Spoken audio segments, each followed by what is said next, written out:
How to just level contents into another levels in Unreal Engine 5. First, we select Edit and select the plugin. And now I type in the actors and select the actor palette. And yes.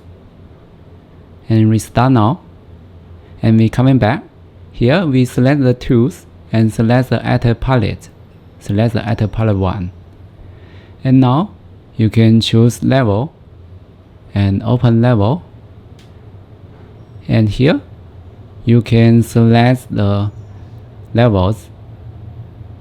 Yes, I want to select the building, this one.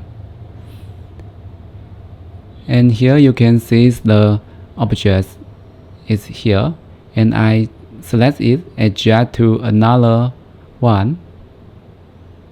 I select this one and adjust into this scene. Yeah, I think this way is really faster to copy objects to another levels. Yeah, that's it. Thanks for watching. See you next time.